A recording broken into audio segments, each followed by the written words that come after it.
I'm Lady Phoenix. And this is Crypto Fashion Week.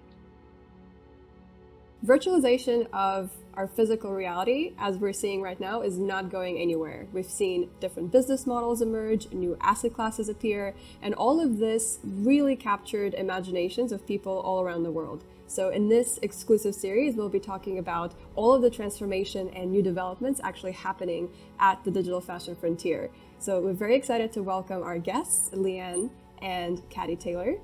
Leanne, welcome. Hi, great to be here. Hello.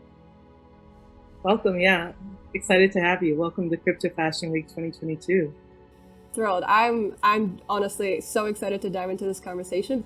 Caddy, what excited you to actually jump into this field? It feels like so long ago now. It was towards the end of my graduate course, and I was actually working on my final collection, and I was just so I just knew that it could go way further. And I was looking around, I was like, everything's very much the same. Everything, it's all the same palette. I've seen this been done years and years, every single year that goes by.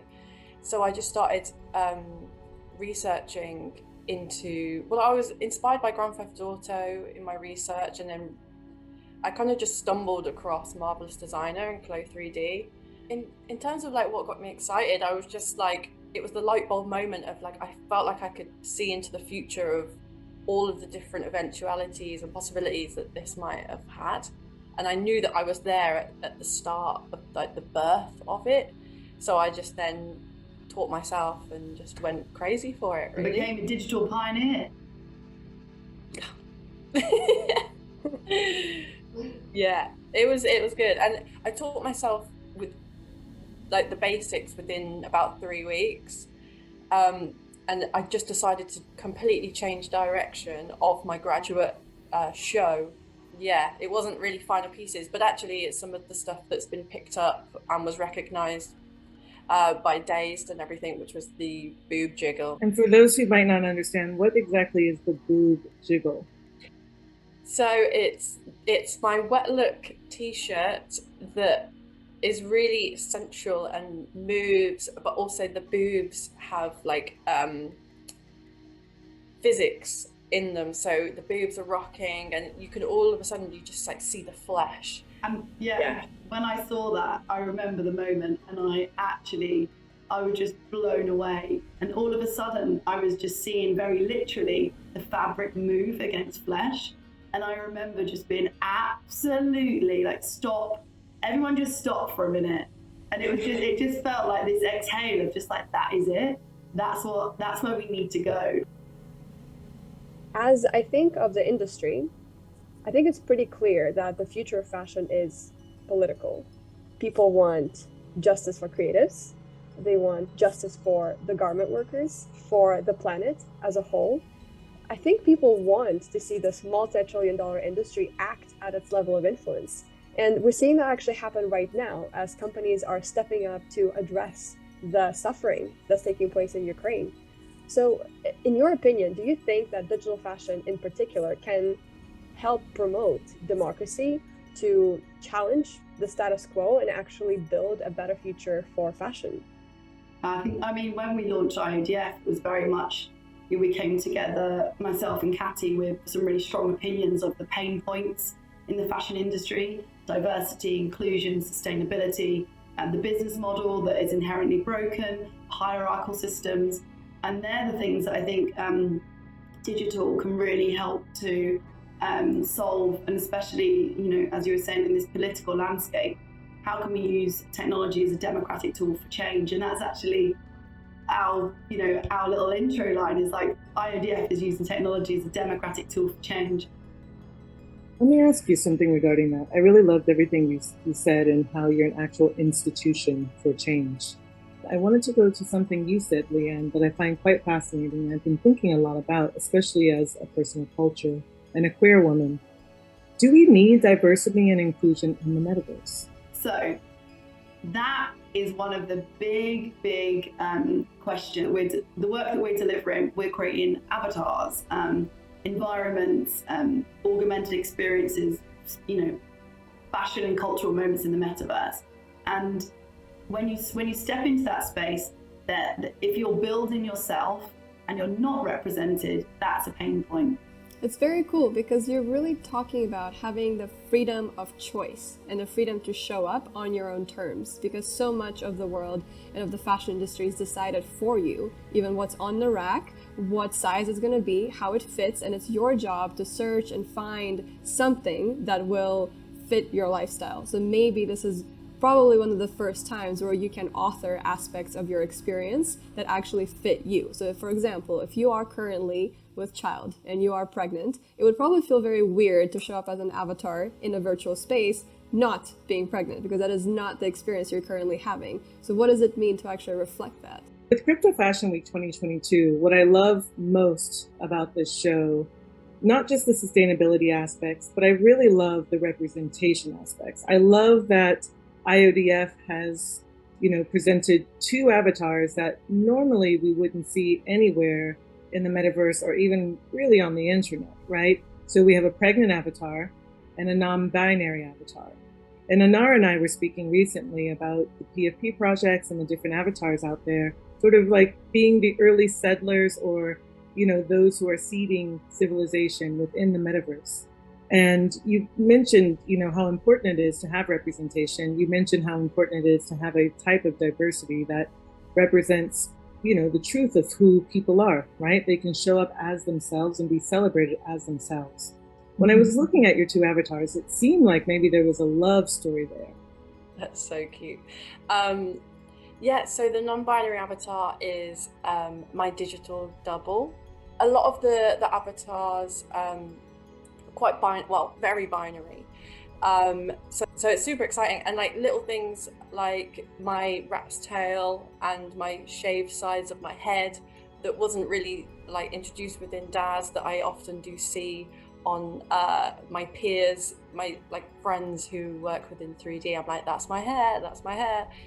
Yeah, it was a very good experience and fun. It's just such the whole process, like from the very start of being, and at the time I was pregnant. So the fact that now as an asset, you can have one that is like a quite full-term stage of pregnancy.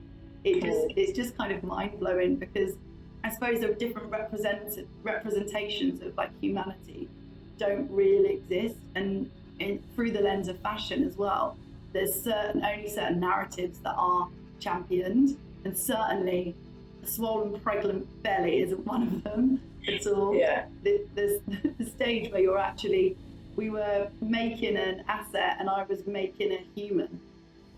There was these insane correlations between that. It's like very like meta. It's insane, actually. Yeah. Fashion has a reputation for being vain. But as I'm listening to you tell the story behind these avatars that are actually being seen for the very first time here on the show, I can't help but wonder about the power of digital identity. Who are we exactly as avatars? And avatars will certainly transform our society, maybe even more so than social media. So now that we have this very powerful tool, what's next? I love the idea of like, if you're in a metaverse club and you really, you're having a vibe, that your whole body and your garment will react, and there'll be this kind of like a peacock. Yeah, this interplay, and that links right back to queer ecology and nature, and I think that's what will appear more. Okay, so if I'm a brand, if I'm someone at big label, heritage fashion house, and I'm tuning in and listening to this, watched all of your interviews, IoDF, I've read all the articles, and I still don't know where to start or what to do. What would you advise really to these brands getting in? Because I think it is the big brands that'll make the shift. Something that can move the needle for these big brands. Think about obviously what you're going to drop, but the story afterwards, like legacy. Yeah, like it's not just one drop and here you have an animation, but what does that unlock? There needs to be a real long strategic plan of the NFT life story. Don't be afraid to collaborate. Collaborate with the people who are already in there and have the strong aesthetic and strong dialogue in that place. Yeah, it's super exciting to think about collaboration. It's also important to note that there are teenagers and even kids who have larger social followings than some brands. And the real value of the brand is, in fact, in the collaborations that can afford them to have. So it's also about following your audience to wherever that they're going, which right now happens to be online. And it's also about asking the right questions. So what does it actually mean to take your reputation as a brand, to then leave behind the physical craftsmanship and craft a completely new story that is made for this digital immaterial space? Instead of hiring more influencers, what can you actually use your influence for? What new conversations can you have? What products can you invent and create here? So I think these are the questions that brands should be thinking about when they're looking towards exploring the metaverse. I love that. You guys have given really key and very poignant advice and feedback here. And I want to say to you, Enara, I love that what you put in my mind is, it's all about the intrinsic value now and not the extrinsic value. And that's really interesting to think about wearing those values. And so it's almost like you're all saying, don't be afraid to change and grow and shift and morph along with the audiences that you've had, but in particular with the audiences that you could invite into the fold, right? Be it the audience that you can bring it over. As you said, Enara, some of these teenagers have a bigger audience online than the actual brands, right? And so it would be wise of them to join community, not simply use them as influencers, right? But to actually bring them in and have them be a part of the community. I'm Lady Phoenix. This has been super exciting, guys. Like I'm really honored. Like this conversation could go on. I feel like I need to, call DoorDash to bring lunch or something like that. A latte. Yeah, this is great. We're honestly so privileged to be here. Thank you so much for inviting us. We are absolutely behind both of your trajectories. I'm so excited about Crypto Fashion Week. It's gonna be wild. Thank you. Well, we have more exciting talks for you guys, so tune in tomorrow to catch the next one. Thanks for joining us here at Crypto Fashion Week 2022. Enara, you are a total badass. Thanks for co-hosting with me, and Caddy and Leanne. Yeah, we'll be following, supporting, and rocking the Metaverse Casbah with you guys.